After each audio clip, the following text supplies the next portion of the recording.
प्रेम सभी भक्तों को जय माता दी। मैं आपका अपना अंकित शास्त्री और आज का जो हमारा विषय है वो विषय है कि गौदान का सही मार्ग क्या है, गौदान का सही तरीका क्या है। क्योंकि आज के समय लोग क्या कर रहे हैं कि यदि मुझे देखा कि मैंने गौदान किया तो हमारे आस पड़ोस के लोग भी गौ का दान कर देंगे, गौ माता का दान करेंगे। परंतु ऐसा कदापि नहीं करना चाहिए। गौ माता का दान करने का अधिकारी कौन मनुष्य है? शास्त्र क्या कह रहा है कि यदि कोई एक आदमी 10 गौ माताओं का पालन पोषण करता है तो वो एक गौ माता को दान करने का अधिकारी होता है। यदि आपने 10 गौ माताओं का पालन पोषण नहीं किया तो आप एक भी गौ माता को दान करने के अधिकारी नहीं हैं। तो आज के समय 10 गौ माता तो छोड़ो, एक गौ माता को भी हम लोग अच्छे से पाल पोष नहीं सकते हैं, पालन पोषण उनका नहीं कर सकते हैं। घर में इतनी जगह नहीं रही है कि एक गौ माता को अपने घर पर रख सकें, तो कैसे गोदान होगा? तो भगवान कहते हैं यदि ऐसा नहीं कर सकते हैं तो आप आसपास की किसी भी गौशाला में जाएं, 10 गौओं का पालन पोषण करें। उनका जो भी खर्चा 1 साल का बैठ रहा हो, 1 महीने का आ रहा हो, वो आपको वहां पर दान करना चाहिए। यदि आपने 10 गौ माताओं का अच्छे से पालन पोषण किया तो एक गौ माता को दान देने के अधिकारी हो जाएंगे। और दान सुयोग्य ब्राह्मण को दे।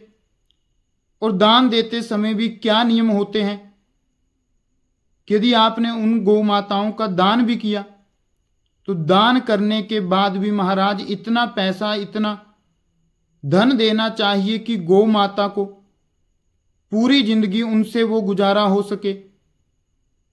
क्योंकि यदि आप गौ का दान कर रहे हैं तो साथ में आपको भूमि का दान भी करना पड़ेगा, जिससे वो वहां पर गौ माता घास खा सके। रहने के लिए कमरे का निर्माण भी करके देना होगा। यदि आप ऐसा नहीं कर सकते हैं तो अवश्य है 1 साल का जो भी गौ माता का खर्चा होगा वो आपको देना पड़ेगा। दान की कोई सीमा नहीं होती है, क्योंकि तुलसी पक्षन की मानिए घटे ना सर का नीर, और दान किए धन ना घटे कह गए संत कबीर। दान देने से पैसा कभी कम नहीं होगा। तो इस प्रकार से गौ का दान करना चाहिए। और बुढ़ापे में ना जाकर जवानी में गौ माता का दान करें। जब अच्छे से बैठ रहे हों, उठ रहे हों, चल फिर रहे हों, उसी समय गौ माता का दान हम सभी लोगों को अवश्य करना चाहिए। 3 जगह गौ माता का दान होता है और ये चौथी जगह है। हर बच्चे को चाहिए कि माता पिता से गौ माता का दान अवश्य करवाएं। तो इस प्रकार के ये गौ माता के दान के नियम हैं। तो सबसे पहला नियम है कि 10 गौ माताओं का पालन पोषण करें, तब एक गौ माता को दान करने के अधिकारी आप लोग होंगे।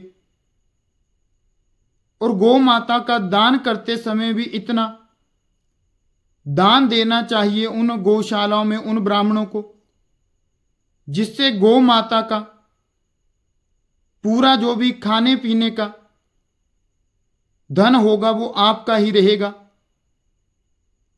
तो इस प्रकार से यदि आप गौ माता का दान करेंगे तो अवश्य आपको फल मिलेगा। यदि आपने भगवान ने आपको सामर्थ्य दी है तो अधिक से अधिक दान देना चाहिए। ज्यादा नहीं निकाल सकते हो। हर आदमी हर महीने में कुछ ना कुछ तो पैसा कमा रहा है, तो हर महीने का हमें 10वां हिस्सा दान करना चाहिए।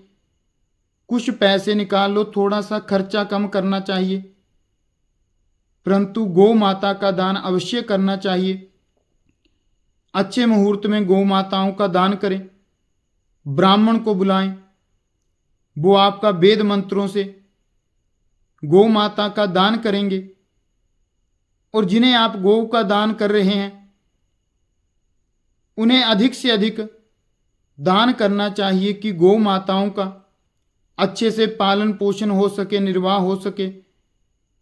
तो यदि आप लोग इस प्रकार से गौ माता का दान करेंगे तो अवश्य फल मिलेगा। यदि आपको हमारी जानकारी अच्छी लगी हो तो चैनल को शेयर करना, सब्सक्राइब करना, कमेंट करना। सभी भक्तों को जय गौ माता।